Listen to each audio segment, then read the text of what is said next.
Guten Abend and willkommen to QI. Tonight we're dallying in Deutschland. And joining me on the panel we have the Germanic Rob Brydon. Joined by the Teutonic Sean Locke. The Wagnerian Joe Brand. The jerry-built Alan Davis. And tonight, to attract my attention with an Achtung, the panel have the very latest in precision-engineered buzzers. Rob goes...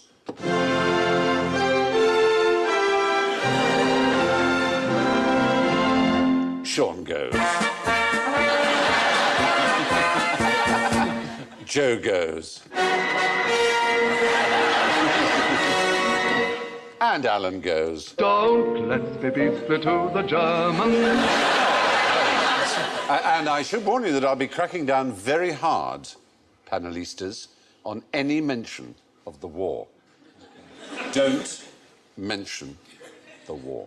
You have been warned. So, since we're talking about Germany, let's define our terms. There are some words that we don't have English, and we sometimes borrow them from Germany. I want you to give me a sentence using, correctly, the word Schadenfreude. A whole sentence? If you can manage. That statue's all covered in Schadenfreude. It's a sentence, but Must have been a cold night. Look at the size of my Schadenfreude. Oh. Any other thoughts? Familiar with the phrase? Whoa. Oh, yes. I enjoyed the Schadenfreude I experienced when my husband was killed by a local gangster. Is the correct use of the word Schadenfreude. Correct, but deeply in need of therapy. Yeah. So Schadenfreude means... Pleasure in the misfortune of others. Pleasure in the misfortune of others. And there is no English phrase for it, so we had to borrow it from the Germans. Does the word Gemütlichkeit mean anything to you? Dare you. That sounds kind of Jewish. That's like a Jackie Bass syndicate or Huntedheit, Gemütlichkeit. I don't know what he's talking about. Why should it be? How ironic that it's actually German. Well, it's not ironic, because Yiddish is German the Jews use. Yeah, So... I knew that. Is Gesundheit Yiddish? Gesundheit is German. It just means, literally, soundness or health. Yeah. Oh. But Gemütlichkeit mean anything to you? No idea. No. It's a word that, particularly in Austria and Bavaria, but all around Germany, it sort of signifies a kind of coziness, a charm, an ease, a relaxed, pleasant feeling. Swingers party. Gemütlich people are also good community people. They're very kind to their neighbours. And... Is it the German brand name for Rohypnol? Yes, like cynics. It was considered so important for things like Austrian holidays. There was a reasonably famous case in the early 70s of a man who sued a travel company because there was no Gemütlichkeit on his holiday, and he won. He won for lack of Gemütlichkeit. Yeah. Was that like lack of a nice feeling? A nice, warm feeling. It was called Jarvis versus Swan Tours Limited in 1973. It was precedent in English contract law, apparently. OK, well, I'll try... Zugzwang? Mean anything to you? It's used in chess. Checkmate, stalemate? No, it's slightly like stalemate, it isn't, though. It's for one player where his disadvantage is that he has to move. And in chess, you have to move. Obviously, if your opponent has moved, it's your move. You can't just say, I pass, you can now move. And by moving, you weaken your position, sometimes fatally, and that's called being in Zugzwang. Right. Yeah. But anyway, so I'll try one more. Zeitgeist, you'll know that one. Zeitgeist, yes, Yeah. I've heard of that. There's sort of something in the air that everyone feels, and it leads to similar ideas happening. Yeah. Spirit of the age. Spirit of the age. It literally means time ghost or time spirit. Yeah, exactly. Well, you did pretty well on your German. Turns out that German words are not in the zeitgeist. It seems not. It seems that they aren't. They're not in See your... what I did there? Did a German word joke. I didn't even know I had one. German words are not in your Weltanschauung. Indeed. Yeah. Well, good. We use a loan word when we're overwhelmed with that Weltschmerz and Angst because we don't have one of our own, one of the many ways that our German friends have contributed to the gestalt of the English language. How upset are the Germans about the 1966 World Cup? Well, very, I would say.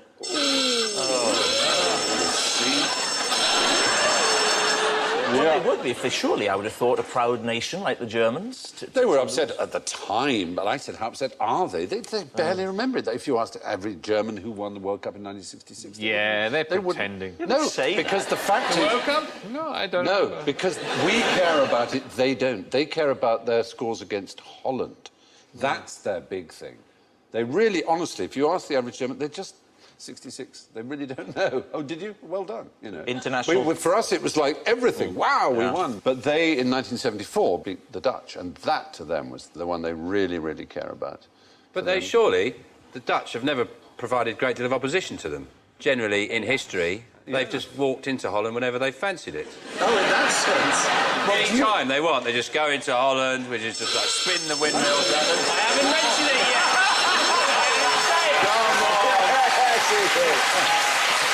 I was talking about the great Geschmerz-slip in 1762, where they just walked into Holland, but they can just enter... Oh, I'll mention the War of Holland. You have to. Surely they're denying their true rivalry, which will be with us. Why? They're in denial. We may think that, but it's up to them to decide. I mean, you can't force they're a German to care about whether they beat us or not. Well, they bloody well should. Yes, I'm sure you're very upset by it, but I mean, they just don't care that much. And there are other things like the sun lounge hogging with the towel. Yeah. Is that something you've actually experienced? Yeah. There's some picture of it. These are some of Alan's holiday photos he brought with him. It turns out that a German lawyer called Ralph Hooker actually did a study, and he confirms that we think it. But Germans are blissfully unaware of their reputation in this case. No, but really? a study by I Halifax... think they don't care, is the right description of it. They just don't... They don't know that's what we think of them. They But think Halifax it's Travel just Insurance... common sense Yeah. to go down before breakfast, basically at dawn, It turns take out all the beds around the pool. that Halifax Travel Insurance in 2009 confirmed with a study that Germans are the most likely to reserve sun lounges with towels. And which nation do you think is the second most likely to? The Dutch. The British. The British. Yeah, very Who close. turn up in 10 fact. minutes later and go, Exactly. Well, the French and Italians and Portuguese are having breakfast and not really Well, and caring. also they're in their own countries. Yeah, well, that's... that's true. Enjoying the lovely food and yeah. weather. That is highly true. Highly true. I had a run-in with some Germans on holiday once. I'm sad to say, because I like Germans on the whole. And I'd walked through the hotel past a group of Germans who didn't realise I understood German. And as I went past, one of them said, whoa, whoa. There goes the sad, fat English. Something rude.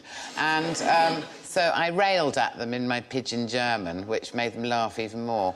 And then the next morning, I had to walk past them on my way round the pool, because obviously they'd sat down in all the nice chairs. And I went past with my head held high like that, sat down on a deck chair, went through it. Oh,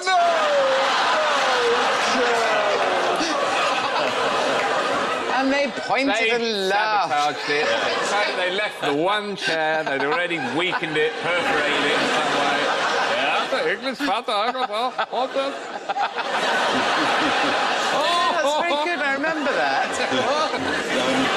The other stereotype we have in Germans, of course, is they're efficient, and they think that of themselves as well, but they anticipate that we think of them as lederhosen-wearing beer drinkers.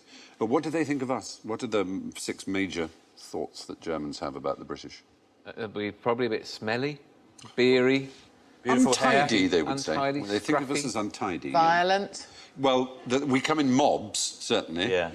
That we're obsessed with royalty, apparently. They think we're all obsessed with royalty. That we drink tea all the time. That we're rather reserved. And we can't cook.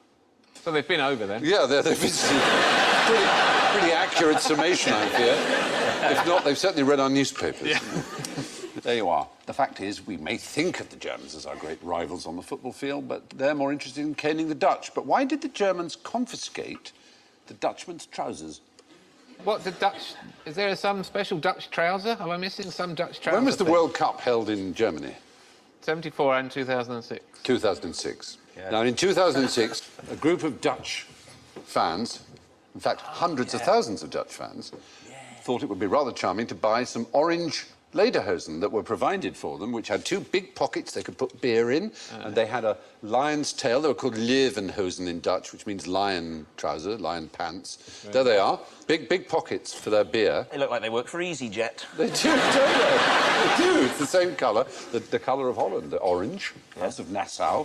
But these were confiscated en masse to such an extent that all the Dutch fans that came to the first Dutch game against the Côte d'Ivoire, the Ivory Coast, had them taken away, so they had to watch in their underpants. So why? That's my question. Why? Why, Alan? They could be used as a catapult. No, I'm afraid it's a... No, they probably thought it's not going to be a very good match. We want shots of loads of people in their pants during the game. Do they manufacture it? Do they have some kind of logo on them? Well, they do. You can see. What does it say? Oh, sponsorship. It's just because of their sponsorship. I fear it's true that the official People have paid FIFA for beer was not Bavaria, and therefore it wasn't allowed. And this happens a lot, I'm afraid. At Wimbledon it's happened. There's some woman had her yoghurt taken away from her because it wasn't the official yoghurt of Wimbledon. That's outrageous. That's terrible. Pathetic. It's Britishly pathetic. But it's outrageous as well. Take your yoghurt. Yeah. You can't hang your yoghurt. The Bavaria Beer Company, that scam was a complete waste of trousers. It was a waste of We've got a trousers. brilliant idea. Yeah. Oh, no. Exactly. They should have won't got them to confiscate tattoo. thousands. They should have got them to tattoo Bavarian beer on their foreheads. Yes. And then they'd have had to laser them before they go into the game. I think There'd be a big and those people with burnt foreheads watching a game. That'd have been good. I'd have liked that. You know, that's why when Premiership footballers get booked if they take their shirts off when they score a goal. It's because that's the time you see the sponsor, isn't it? When they've scored a goal, you see the sponsor on the shirt. That's why FIFA made it a bookable offence to take off your shirt when you scored a goal, because that's the time when you get all the coverage. Is that right? You know, the Beano, you know. The Beano were going, Christ, we paid hundreds of millions to sponsor Man United, and Ronaldo takes his All shirt you're seeing off. is some nipples. Yeah. So what does lederhosen mean? Leather trousers? Leather pants, leather trousers, absolutely. It's one of those rather typical things where the upper classes decided to ape the peasantry in the 18th century and had these incredibly expensive wedding and country feasts in which they pretended to be, rather like, you know, Marie Antoinette with her silver milk churns pretending to be a milkmaid. Now, the socks that man in the middle is wearing are very long socks, and just out of interest for you, that's something that I've turned to recently. I now favour the longer socks. Do you? Can you take me through your reasoning? Yes, I can. I'll show you. Yeah. The gentleman's sock. The half hose. It's called the half hose. Now, Joe, you, as a lady, you're going to think this sock is going to stop a lot sooner than it does. So, watch this. Look at that. Surely we've reached the peak. Oh, my goodness me. Surely we've peaked. No. Oh, surely, my word. Surely. He's wearing tights.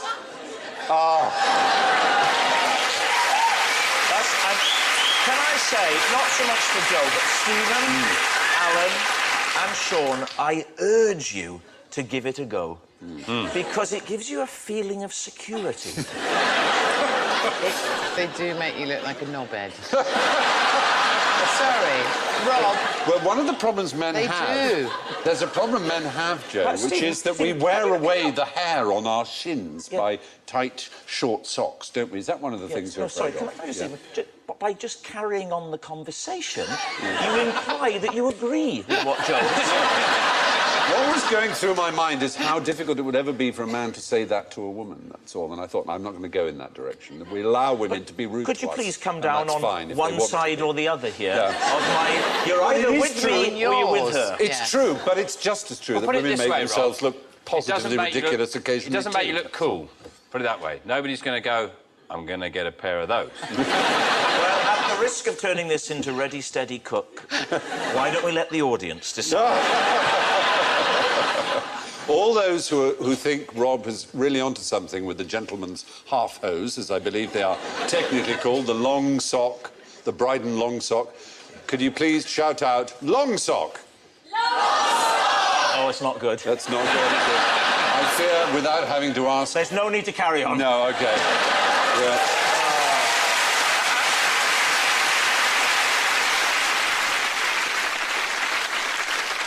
There's a class of ethnic immigrant now long established in America known as Pennsylvania Dutch. Where do you think they originally came from? Germany. Yes. The Rhineland and Switzerland. See, I double bluffed you Exactly, very good. But why would they be called Dutch? there. Because the Americans can be bothered. No, because they rightly recognise the word Dutch and Deutsch are the same word. Deutsch is Dutch. Right. And it was partly because what we now call the Dutch, the Hollanders, were at war with Britain many times and indeed, of course, invaded. You mentioned England. the war. At war with, not the war. You did. It's a minefield. Oh, my Lord. Can I just say? Could I just say, Joe? Bit of a knobhead. Now, what would you use this for? I have a picture of them here. Oh, frighten the children. It's a German invention. Put a torch behind it, and then you creep up into their bedroom at night when they're asleep. Well, Move it very slowly across the room. It's a thing that is used in the lavatory, in the Air freshener? WC. No, it's a habit. It's for men to do something when they go to the lavatory. It's to encourage them... The seat... Anything to do with the seat? It is to do with the seat. To dive off it into the toilet. No. Noble guess, but doomed. No. Do they sit down in Germany? It's if they lift the seat, which men tend to do before having a pee. This, I have one here. Here it is. This is your toilet speaking. Wouldn't you rather like to sit down? Oh, you prefer to stand? Well, then you may leave now. Poor German men don't actually get to go to the toilet then, do they? No wonder they're wearing that lederhosen and slapping themselves all the time. No, the point is, in Germany, they think it's somehow unhygienic because they're splashing and things. They want the men to sit. So it's like, that's how it's attached. So when you lift up the seat, it starts speaking at you loud enough in a public lavatory for others to hear, so that men sit and have a pee. That's the idea. Splashing is a problem. We've got builders in at the moment, and they're all using the lower loo. It is like the Centre Parks log flume in there. Is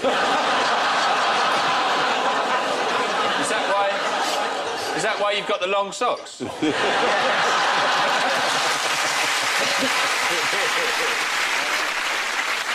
What I say to you and to every person here is, and don't knock it till you try. Yeah, I was the same as you. I thought they were ridiculous. Then I put them on, and I'm loving it. How good can it be, though? Just a long sock? Yeah, I know. Exactly. But have you tried it, Sean? No. Exactly. Try it, then come back to me. I just going to wonder what's going to happen to you when you go, like, skydiving. You go, wow, this is incredible. Forget the socks, this is amazing! I have been skydiving. Have you tried jelly? That's nice. Oh, my God! The socks were good! This is incredible! You know what? They laughed at Edison, Yes, They laughed at a lot of weirdos as well, though, Rob. No, they did. I'm just, bouncing out. Yeah. Anyway, these are called a Spuk, which is German for spook, but it's also an acronym, S-P-U-K, that stands for Stehpinkler unter Kontrolle.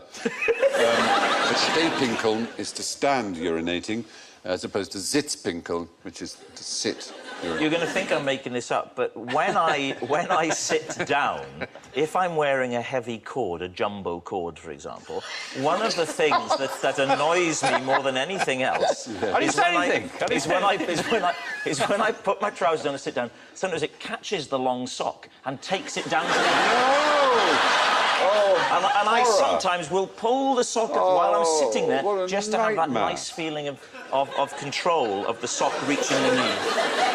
And just a minute, Rob. You're not a knobhead. You wear long socks and jumbo cords. I said if I'm wearing. Sometimes I'll wear a jumbo cord. Yeah. You know what my dilemma is in that situation? Is what I often do is, if I'm sitting on the toilet, is I often take my glasses off, right? Because I don't like wearing them. For distance. I don't need them. I'm sat there for a while, I don't need my glasses. Right. So I often take my glasses off, and the pants act like a little hammock for the glasses.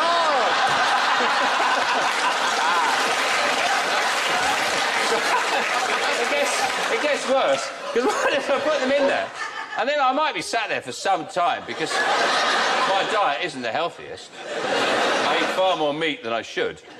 And then so I might have sat there for 10 or 15 minutes. And then, when I stand up finished, I stand up to pull my trousers up. I forget about my glasses. Oh, no!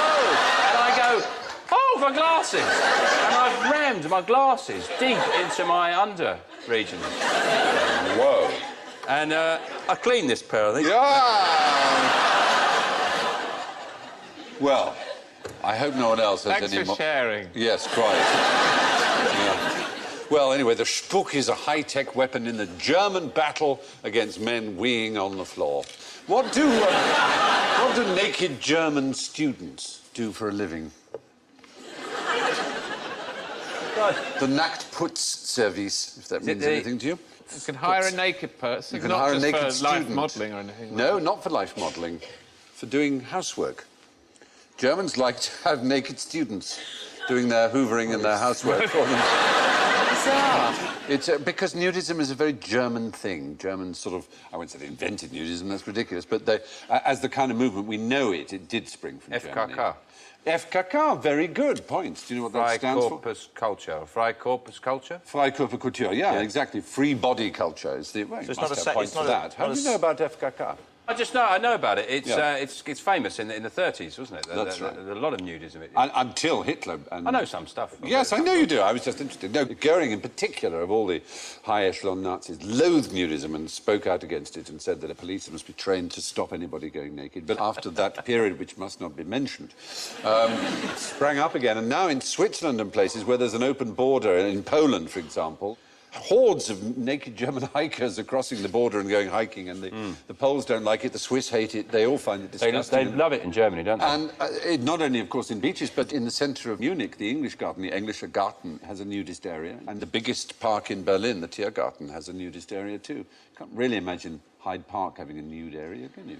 Can you? Because if you're a naturist in this country, I mean, it's just, you're on a hiding to nothing, aren't you? It's not really the country for it. It's not, no, it's not designed. It's really asking for punishment, aren't you you? I are. mean, Germany does have decent summers, doesn't it? Yeah, it does. You know, if it doesn't, it just expands to somewhere where the summers are better.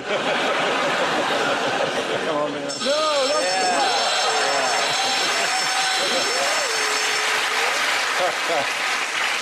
If I was a nudist, what I'd do, I'd go nude, but just for a laugh, just before I left the caravan, I'd just get a little bit of tissue paper and stick it...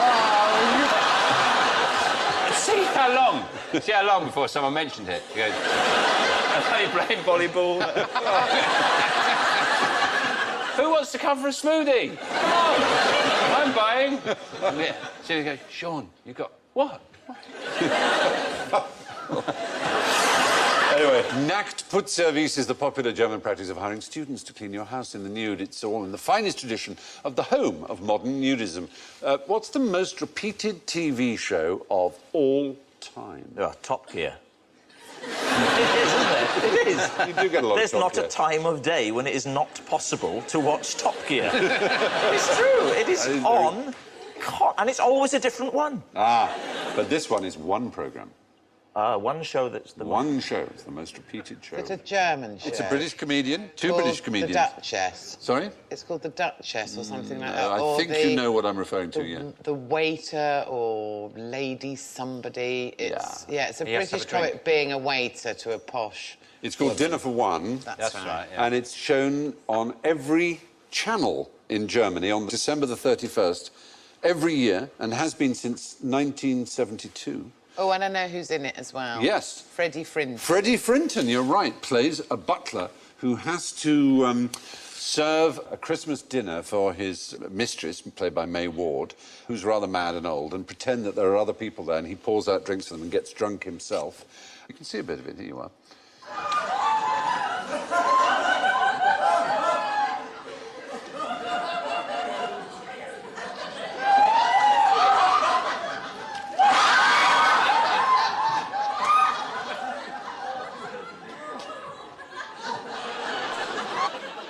You know, all right, it's broad humour, but it was... Yeah, it's all very well in its own way, but what's going on with it every single channel, every single year? It's become a cult. It's unavoidable in Germany. They have parties for it. It's just a tradition. It was a sketch done in 1920. They used to do it, you know, on the halls and all around the other places like that. And a German TV presenter saw it in 1963 and thought it was amusing and said, come and do it on German television. So they did it on German television once, then they did it again to record it. In 1972 they showed it, and they've showed it ever since. And it's become so popular. I think, to give the Germans their credit, they laugh as much ironically at it as we would if we saw it. It's just one of those things that happens to have become an extraordinary tradition. I was in Denmark. And it spread to Denmark and Austria and all around Europe. Is there any dialogue at all? So, yeah, this line, the same procedure as last year, Miss Sophie, and she says, the same procedure as last year, James. And then at the very end, when she's going up to bed and she says the same procedure as last year, she says, I'll do my best. So that's the sort of punchline. You know. I'm quite glad we've got the Great Escape over here. Yeah, that's our tradition. If you might exactly Not on every channel. Not on every channel, I agree. It is pretty extreme. It's almost impossible to avoid Dinner for One with Freddie Frinton. Anyway, what did Uncle Wiggly Wings ever do for Germany? It sounds like a children's character, Uncle Wiggly Wings. Well, he was someone who helped children. What are we looking at here? We're looking from a high point down on children who are looking... Abandoned orphans calling for a helicopter to please airlift me out of here. Airlift is a good word. Stick with the word airlift. What does airlift in Germany bring to mind? Berlin. The Berlin airlift. The war. No, it doesn't. It's not the war. No, it's during the Cold War. When The Cold War you can mention, all right. when they blockaded Berlin. West Berlin. Yes, the Russians completely closed off the city of Berlin, which was in their sector, the eastern sector, in 1948. And for over a year, Berlin was completely cut off from the rest of the world. And so they dropped food, millions of tons of food, the Americans, the British, so on, dropped it. And there was an American pilot who had 2 sticks of gum, and he gave it to some kids, and he said, if you'd share it amongst each other, I'll come back tomorrow and I'll give you more candy. And so when he flew over the last time, he wiggled his wings over them and dropped some chocolate. And he'd do this each day. More and more children came, and it took on and became a huge propaganda coup for over a year. And it was called Operation Little Victuals. And children in America provided their own candy, and of course the candy corporations caught on. And huge tonnage of sweets. It sounds lovely, but do you imagine a Terry's chocolate orange heading down at you at great speed? But you see what that boy's holding out there is the little hanky-style That's no parachutes. match for the Terry's chocolate orange. Of course, the chocolate orange could have landed like the bouncing bomb that it did in the war. Oh, no.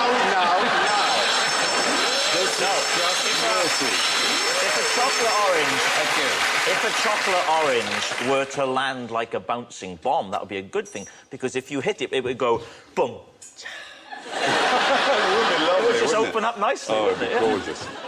2,223,000 tons of supplies were dropped. Not in the one go. Over... Because that would have just buried them. Over a year. Yeah. That's the airlift itself. During the Berlin airlift, American pilot Gail Halvorson used handkerchief parachutes to drop sweets to the children of Berlin. He was known as Uncle Wiggly Wings. What's bound to happen eventually when you get into an argument on the internet? Imagine you'd go away at some point and have a word with yourself and go, why am I wasting my life? There's plenty of people I can have an argument with outside. It's one of the most dispiriting views of the world, isn't it? An internet message board, when you see what some people will write and how worked up they'll get about this one. Well, you... It just shows that you're a... and all the other have been with their own for the last... Why don't you... Sounds like they've got a problem with their keyboard. They've got...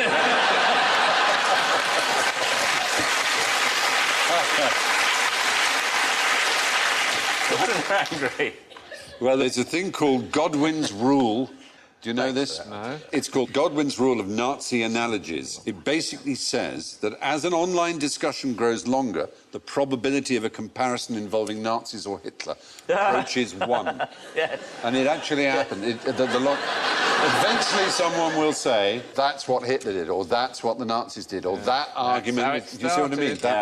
And there is a sort of unwritten rule that the moment that happens, that thread is over, that ends it, and that the person who uses that pathetic analogy is deemed to have lost the argument. Imagine if you're having an internet discussion about the founding of the Nazi Well, Party. that obviously would be an exception. He started off, Yeah. they go, right, that's it, it's over.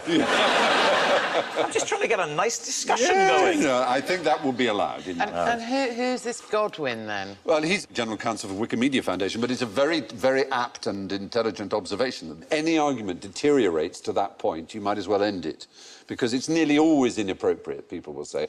Hitler liked that, therefore it's bad. Or Hitler didn't like that, therefore it's good, you know. Hitler, for example, was massively opposed to fox hunting. He thought it was cruel and terrible, and so he banned it. So therefore it must be right, because Hitler, you know, that's just a mad argument. You know, Oh, my God, look at his socks. Hey! That's what Hitler. Whoa! But I've lost the argument. But, you see, he's brought in Hitler to prove that your socks are bad. Yeah. Yeah, but I feel in the broader picture, I've come off the worst out of this. Yeah. Reductio ad Hitlerum, it's called. Are you saying he looks like a knobhead? Well... Yeah, so you're saying Hitler looks like a knobhead now, are you? He looks like he's turning around to someone saying, look, I'm ready. Are you? You've been hours getting dressed. Let's just go out. He doesn't look that. Well, listen, say what you like about him. Great socks. Yeah, true. Yeah, fine socks. Yes, Godwin's law states that as an online discussion grows longer, the probability of a comparison involving Nazis or Hitler approaches 1. How would you use a Monopoly set to escape from a prison camp?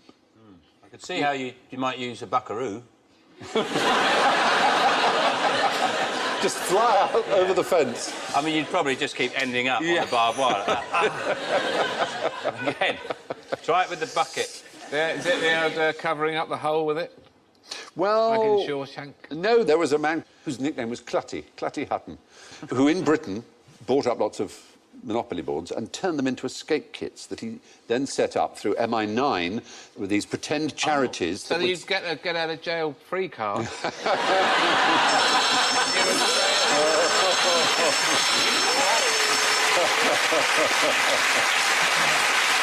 That's a very good idea. It was. No, what was brilliant cunning was the secret that hidden in the Monopoly board were incredibly useful things. A file. Like a small dog, tiny hat, and a little ship.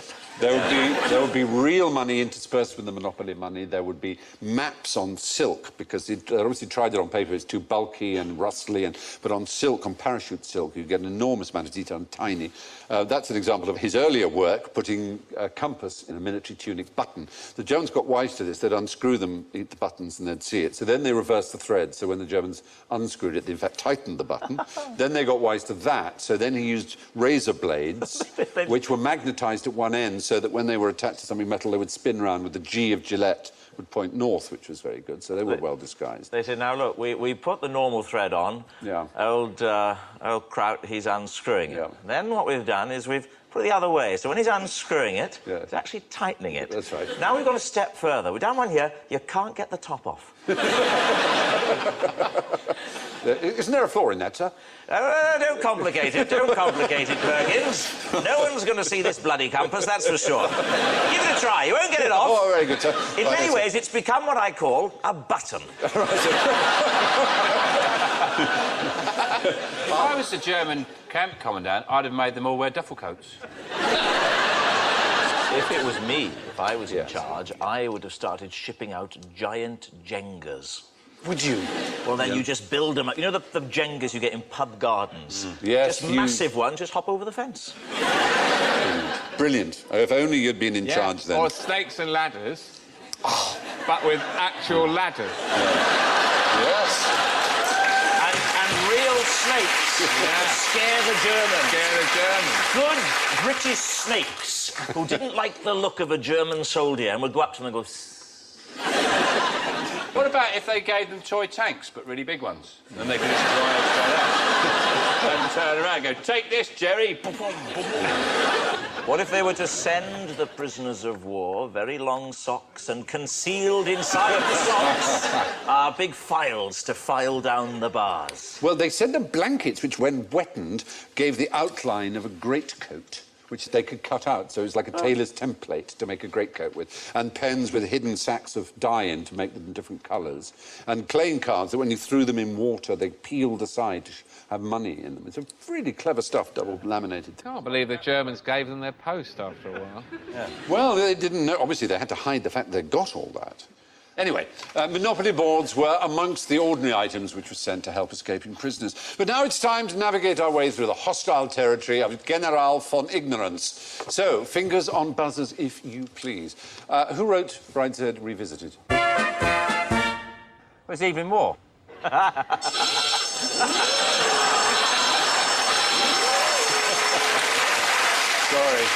That was, yes.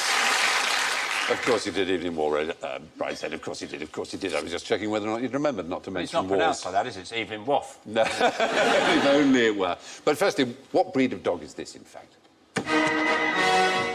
Yeah. A German Shepherd. Is the right answer. Yeah. You avoided saying Alsatian. They used to be called Alsatians until... They became German Alsace Shepherds. and Lorraine went back to France. Until 1977. Oh. Yeah. It was the First World War thing, this whole business of not liking anything with the word German in it or anything. Is that why it was stopped, really? Yeah. It was that reason that anything with the name German in it was sort of taboo for a long time. Really? So they were called Alsatian wolfhounds, and then the wolfhound was dropped, and they were called Alsatians. We used to have one. Did you? Yeah. Nice? Friendly? Yeah, it was a lovely dog, but it did kill next door's dog. Whoops. And when it happened, did you say, well, he's never done that before? Yeah. You had to go to court, didn't you, over all that? Yeah. And then you had to go to prison, didn't you? No. And then I sent you some Monopoly. Yeah. Happy days. Yeah. The term Alsatian was coined in 1918, but the Schäferhund officially reverted to being a German Shepherd in 1977. A trip to the Munich Oktoberfest might be nice. When would be the best time to go? September. Yes. It's not October. It occasionally leaks into October, depending on the way the months are sort of... You'd definitely leak if you drank all that Well, beer. you certainly would. It is possibly the world's largest regular festival or fair. Over 6 million people cram into it. I didn't like it, actually. I spent one night there, 2 nights there. Yeah. And everyone was so drunk. It was idiotic. It was these huge, long tents full of pissed-up Australians. Who I love. I went to the World Cup in '98 in France, and in Bordeaux they built, and it's sort of similar size to that, in the middle of the town square, they put temporary bars up. And then Scotland played Norway, and the Scots arrived, and they drank more beer in the weekend than they normally drink in Bordeaux in a year. Every single one of these bars served only lager, and there were no food stalls at all, and no toilets. Oh! It was unbelievable. But it was one of the best nights of my life. And then one of them went to me, Alan! Right across the bar, Alan! Alan! Alan! Partridge!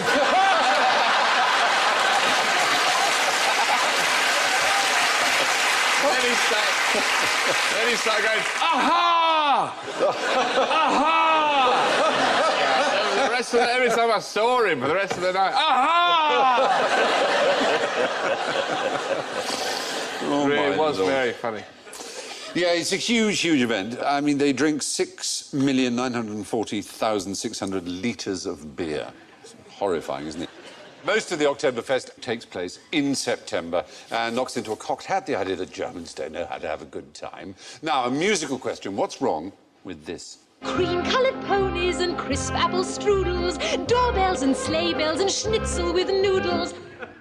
Schnitzel with noodles? Yes, schnitzel with noodles. Schnitzel is almost never served with noodles.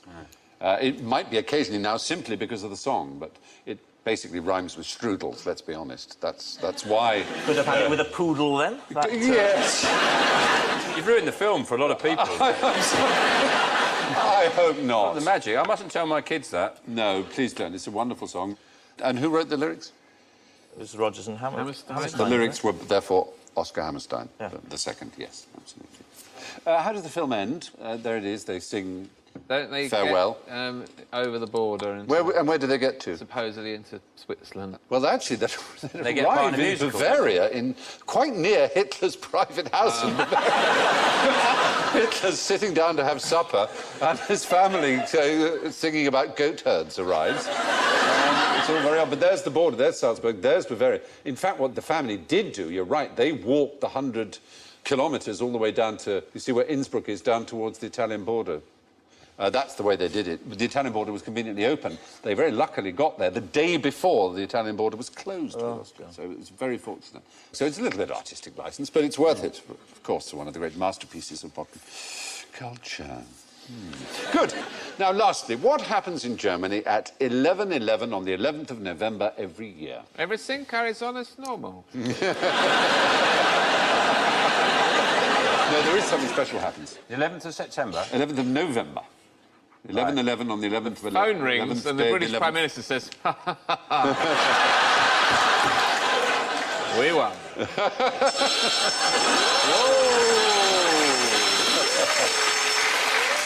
Which war, though? Which war was that? Yeah, well, it is, of course, we celebrate on the 11th of the 11th. The armistice of the First World War, but they don't celebrate the armistice of the not surprisingly. They have a much older celebration that takes place there, oddly enough. It's their carnival, and it runs all the way from the 11th of November right through to Ash Wednesday. And it's a huge, as I say, it goes on for, I mean, it starts quite slowly in November. There's December, and there's Christmas, and then through January, and then reaches fever pitch at the time of Mardi Gras. Right. And carnival, what does carnival mean, the word carnival? Do you know? Eating Valerie. Well, carne is meat, yeah. And there's an incorrect belief that it means goodbye to meat, vale, as in, you know, valediction, but it actually means carne levare, to leave the meat, literally, to remove meat from your diet. Carnival season in Germany officially begins at 11/11 on the 11th day of the 11th month every year. Resistance has proved futile, and for us, the game is over. All that remains is for the scores to be meted out. And, yes, in first place, our fluent German speaker. With ein magnificent, ein ausgezeichnet. -6, Joe Brand. Und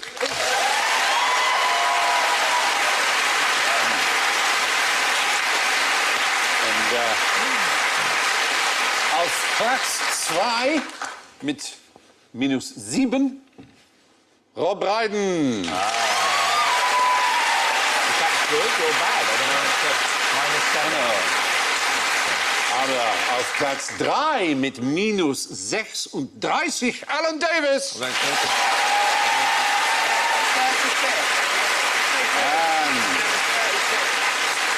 auf dem letzten Platz, Gott im Himmel, mit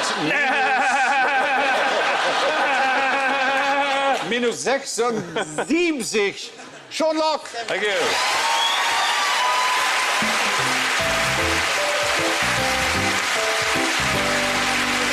That's Sean, as I'm sure you know, was -76, possibly a record. Yes. So it's Auf Wiedersehen und Gute Nacht von dieser QI-Ausgabe und von Rob, Sean, Joe, Alan und mir.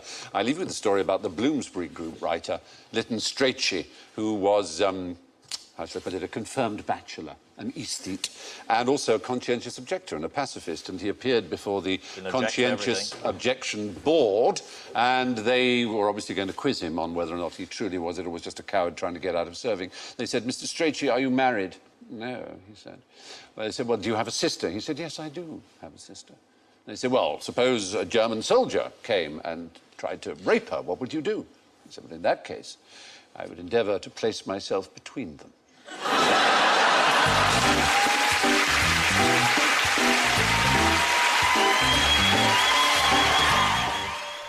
Creativity goes awry next on BBC Two with new comedy The Persuasionists.